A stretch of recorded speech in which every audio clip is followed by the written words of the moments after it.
Thank you very much, Dan. I think that's an incredibly helpful introduction to Adam Smith's worldview. You've handled Adam Smith, so now I will move on and handle Sweden, because you spoke of peripheries, like the Scottish lowlands and Boston. Well, Sweden in the late 18th century was not the center of the world's attention. But it paid some attention to what was going on in Scotland and Adam Smith, and that's what I've been assigned to speak about, the liberal arc in Sweden in relationship to Adam Smith. So let's start with this. It's a long quote, but it's an important one to put Smith into context. Every individual spontaneously tries to find the place and the trade in which he can best increase the national gain, if laws do not prevent him from doing so. The work that has the greatest value is always best paid, and what is best paid is most sought after. This concept gives liberty to all lawful trades, though not at the expense of the others. It protects the poorest businesses and encourages diligence and free trade. It weighs everybody on the same scales, and profit is the right measure that shows who should have the preference. It relieves the government from thousands of uneasy worries, statutes, and supervisions when private and national gain merge into one interest, and the harmful selfishness, which always tries to cloak itself beneath the statutes, can then most surely be controlled by mutual competition. Isn't that a great expression of the Smithian worldview? Well, as many of you know, there's a reason why there's a question mark down there, because this is not Adam Smith in 1776.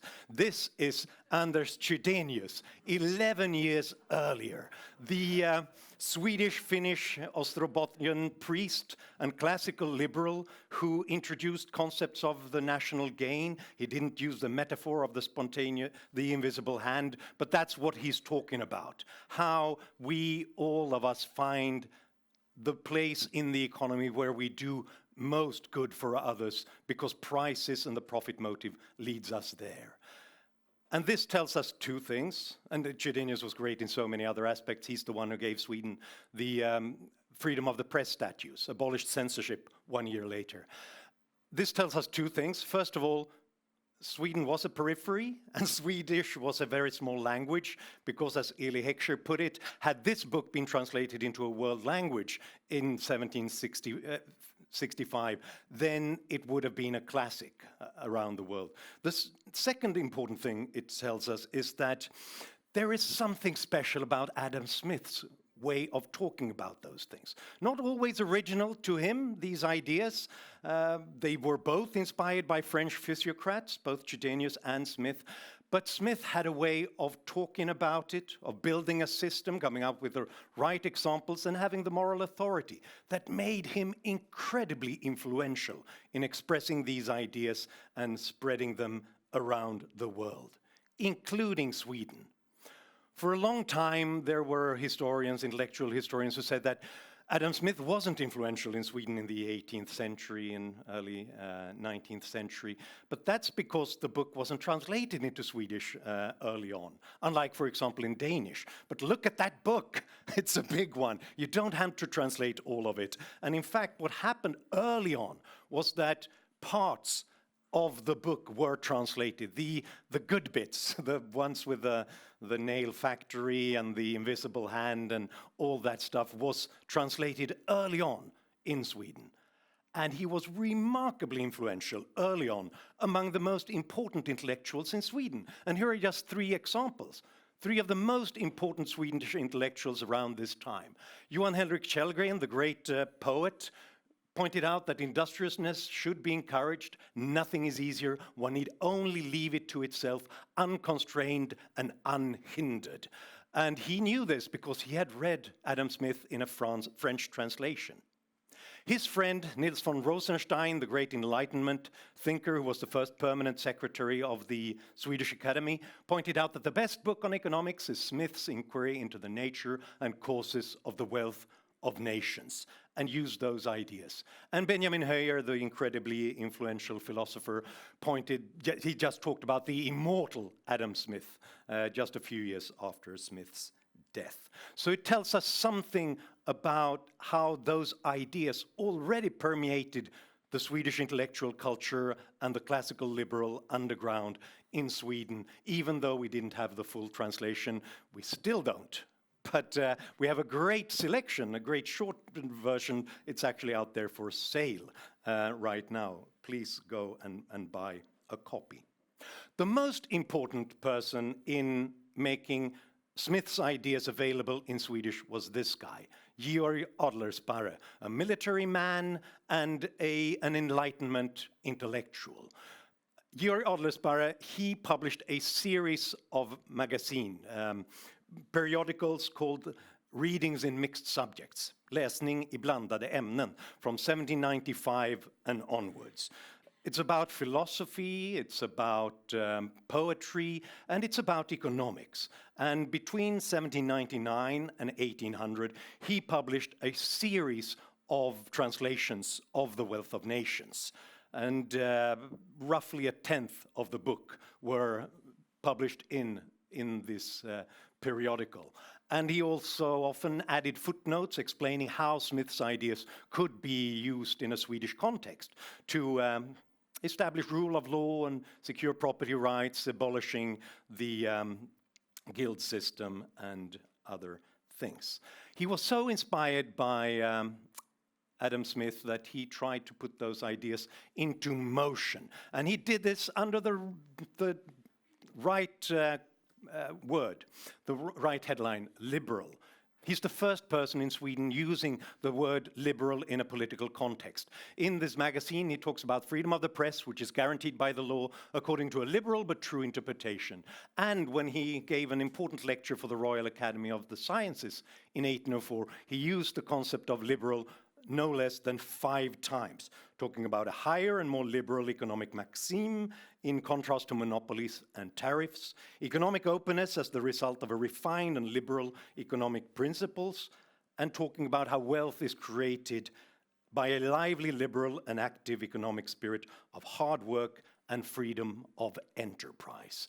And to me, this suggests, and I've written a chapter about this, this confirms the theory that Hayek first put forward, and that I think that Dan Klein has proved globally, that the word liberal in a political context comes from Adam Smith. He's the first person who uses the traditional, appropriates the meaning of liberal as a kind of a generous spirit, and turns this into a political concept. And one way in which we know this is that the first translator of Adam Smith into Swedish is the first one using it in a political context. It's not the first time he puts the word to paper. That's a few years earlier in one of the translations of Adam Smith's Wealth of Nations. So that, I think, is as close to a smoking gun we're ever likely to get to Hayek's theory that the word liberal, as in a political economic sense, comes from Adam Smith. He's the one who popularizes it. Georg Adlersparre is important in Swedish history in more ways than this. He returns to the army because his magazine is banned by the king, Gustav IV Adolf, who becomes more of an authoritarian king who raises taxes, abolishes freedom of the press that Chydenius had given us, and ends up in war with Russia and Denmark because he wants to be involved in the Napoleonic Wars. So Adlersparre, he returns to the army in 1808, commands the Western Army up in Värmland, and it's a bad time for Sweden in more ways than one, but one of them being that Russia attacks and takes Anders Chydenius' eastern part of Sweden, Finland, from Sweden. So it's a disaster, and Sweden is heading for complete dismemberment by opposing states. This fear, combined with the new liberal ideas that are being spread by poets, the Swedish Academy, and by economists in Sweden, results in lots of discontent.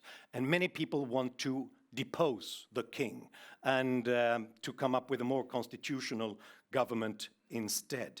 And in fact, the person who sets things into motion is Georg Adlersparre, leading his men in Värmland. In March 7th, 1809, He occupies Karlstad and issues a proclamation of revolution, saying that now's the time to save our country from despotism, war, and high taxes.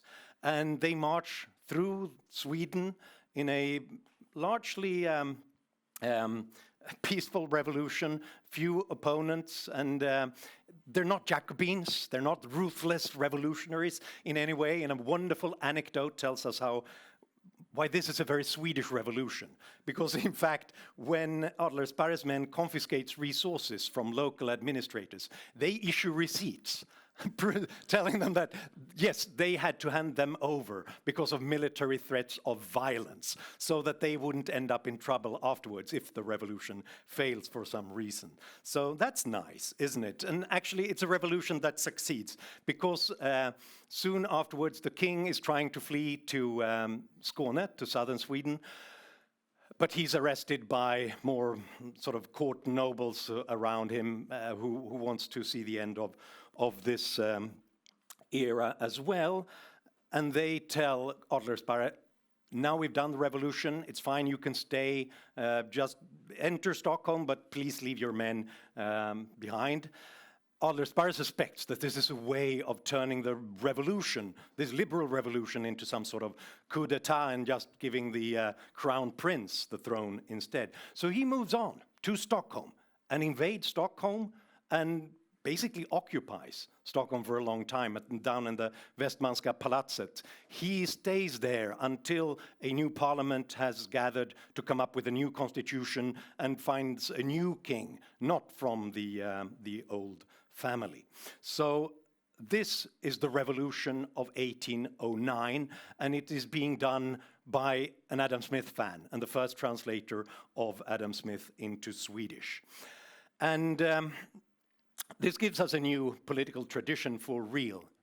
You know, this is what most textbooks say. This is what Wikipedia says when they talk about the first liberal party in the world. This is Los Liberales in Spain. In 1812, they gather in Cadiz, comes up with a new liberal constitution, and they call themselves liberals. That's the first time we have a liberal party.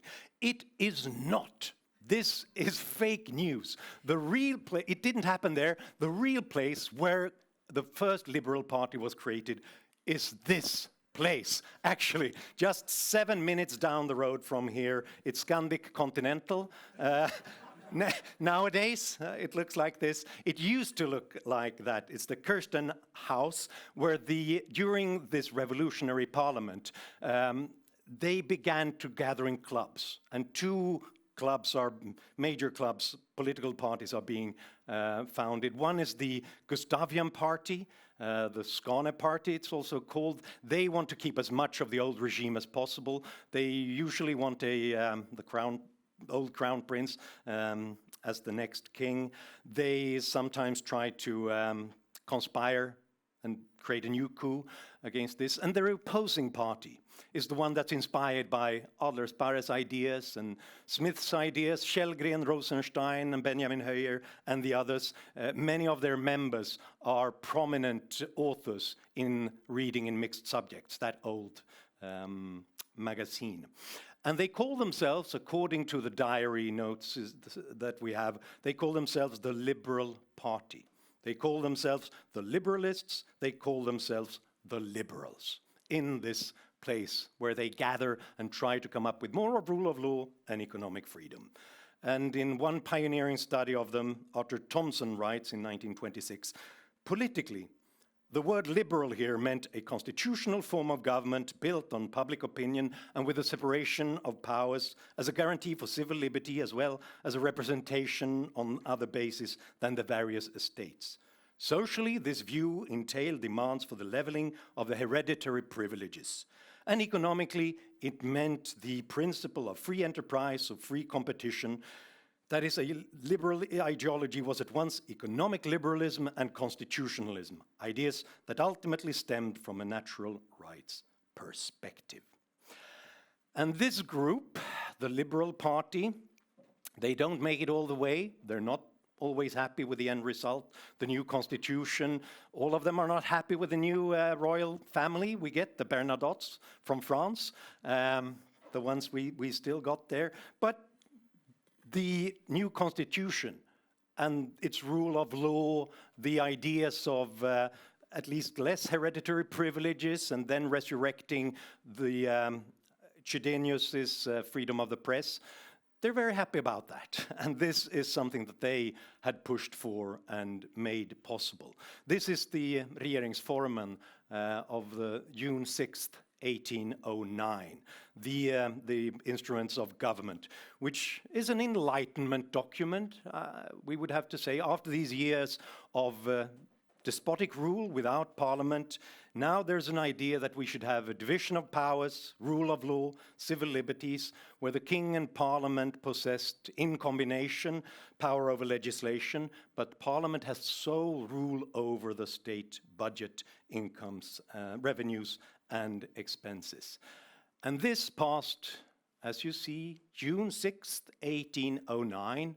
And as you all know, this is one of two reasons why we celebrate Sweden's National Day in the 6th of June. It's the day when Gustav Vasa triumphs in Stockholm, but it's also the day when the Liberal Party triumphs in Stockholm in 1809 and comes up with this Enlightenment document that it's not the fulfillment of the liberal revolution. That takes some time. They have opened the gates for more public discussion, debate, more rule of law, opening up the economy a little bit.